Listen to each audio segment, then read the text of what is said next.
The coverage you can count on. This is the KFOX 14 Morning News.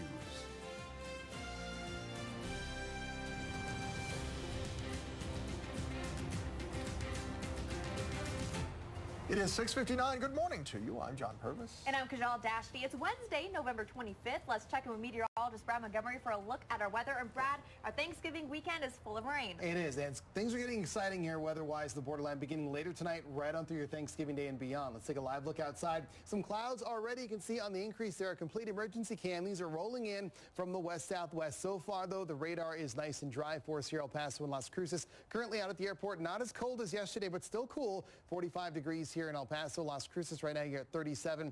No wind chills right now, either city, but cool enough for a jacket. Look at this afternoon. Ahead of the system, nice southwesterly flow, 75 degrees El Paso, 40% chance of showers, 73 for you in Las Cruces. We're going to talk much more about our increasing rain chances through your holiday and beyond coming up.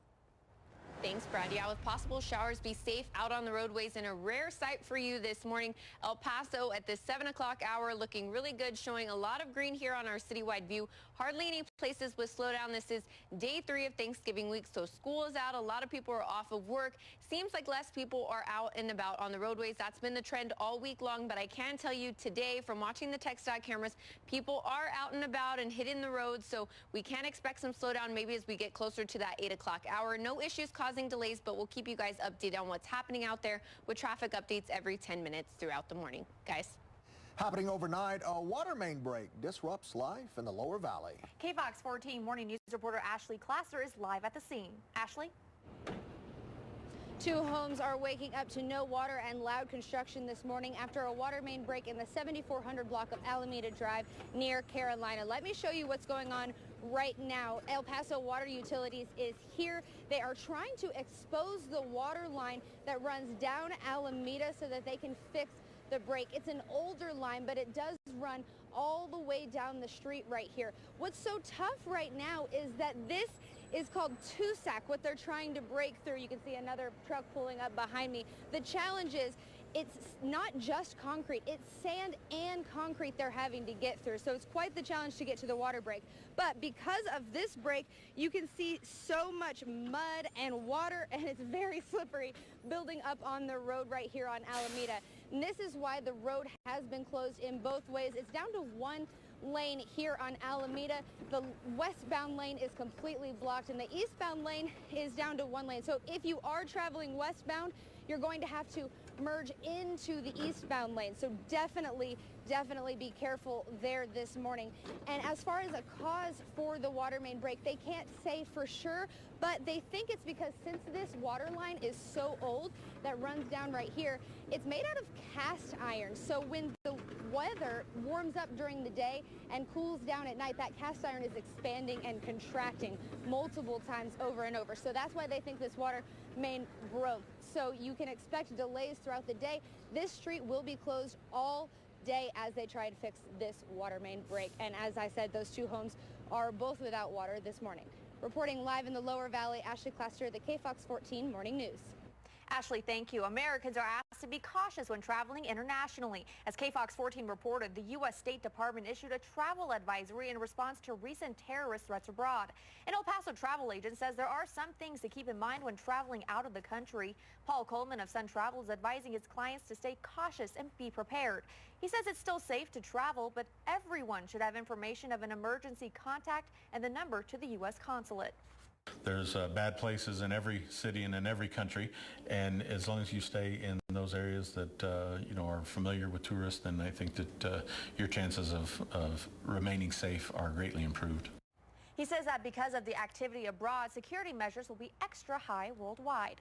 The early bird may be getting the best specials this Black Friday. KFOX 14 Morning News reporter Marcel Clark is live at Best Buy, where some people are already lined up for Black Friday. Marcel? Good morning. I'm here with Jonathan, who's been here since Sunday to get the best deals. Jonathan, how's it been surviving these past cold nights? It's been a little cold, but a couple blankets help ease the pain, I guess. Do you mind if we can take a look at your tent real quick? Yeah, go ahead. All right. Looks like we have a lot of warm blankets. We got an inflatable mattress and even a blanket up here to be extra warm. Of course, you can't forget the snacks on our right-hand side. And in the cooler, let's check it out. we got some jarritos, so I'm sure you're getting some energy out of these drinks. So, Jonathan, what do you expect to get out of this Best Buy experience? Just to spend my money on the things that I want to get, like a couple TVs and some electronics like computers and some consoles. So, yeah. Well, there you go. We wish you the best of luck, and thank you so much for your time. The store opens up tomorrow at 5 p.m. Reporting live in Far East El Paso, Marcel Clark, the KFOX 14 Morning News. Marcel, thank you. French President Francois Hollande thanked the United States for its support following the Paris terror attacks. But he says there's still help needed. It is about taking out their financing, hunting down their leaders, dismantling their networks, and taking back the land they currently control. President Obama noted that under Hollande, France will accept an additional 30,000 Syrian refugees over the next 2 years. He urged Americans not to be divided by fear that could turn away refugees. Next, President Hollande will meet with British Prime Minister David Cameron, German Chancellor Angela Merkel, and Russian President Vladimir Putin. The alleged ringleader of the Paris terror attacks reportedly planned to strike another major business district in Paris. Kajal has the details on that story trending online this morning. Abdelhamid Abaoud was killed in a police raid, was also planning to attack the French business district La Défense. That's just northwest of Paris. Paris prosecutors Francois Molins said the attack was planned for November 18th or 19th. Further details have also been released on the terror attacks on Paris that left 130 dead. According to Molins, Abaoud and another man came back to the scene of the attacks later that night. Abaoud's cell phone was traced to the 10th, 11th, and 12th districts while the hostage situation at the Bataclan Concert Hall continued. Now, Molins also shed some light on the role of suspected attacker Salah Abdeslam, who still remains at large. He was likely the driver for the team that attacked the Stade de France soccer stadium. Molins also said there were at least 9 attackers, which is more than the 8 originally believed to be involved. Now, Belgian and French officials are looking for a man that Belgian authorities said was seen with Abdeslam 2 days before the massacre. Stop and take a look. This is Mohamed Abrini. He was caught on camera at a gas station with Abdeslam on November 11th, just 2 days before the Paris attacks. Belgian authorities believe Abrini was driving the car that was used to commit the attacks in Paris. Now, Abrini should be considered armed and dangerous. Right now, 5 people in Belgium have been charged in connection with the attacks.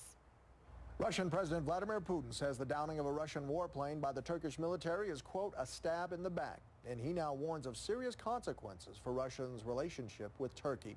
The bomber crashed in Syria after allegedly violating Turkish airspace.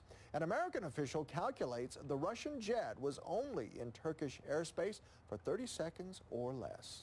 Happening today, Pope Francis begins his first trip to Africa. He'll be visiting Nairobi, Kenya this morning. It's an area with a growing community of Catholic worshipers. It's the shifting geography of the Vatican. Africa's Catholic population has more than doubled in the last 30 years. It's expected to surpass that of Europe by 2050. Much of this is due to population growth. Both before the visit of the Holy Father and afterwards, there is quite an increase in the number of people who wish to embrace, Catholic faith. The increase of vocations to priesthood, to sisterhood, to brotherhood went to, very high levels. Francis will visit Uganda and the Central African Republic before he is due back in Rome on November 30th. Protesters take to the streets of Chicago, and we have video of the police shooting that sparked the protesters' outrage. The family didn't want the video released, why a judge ordered it to be made public. And a Louisiana police officer accused of murder is out on bail. The reason locals are saying the justice system is corrupt. Brad? And a live look outside this morning, increasing clouds for today. Temperatures right now in the 40s El Paso. We're going to be talking about the increasing rain chances, too, just in time for your holiday. The KFOX 14 Morning News, it's coverage you can count on.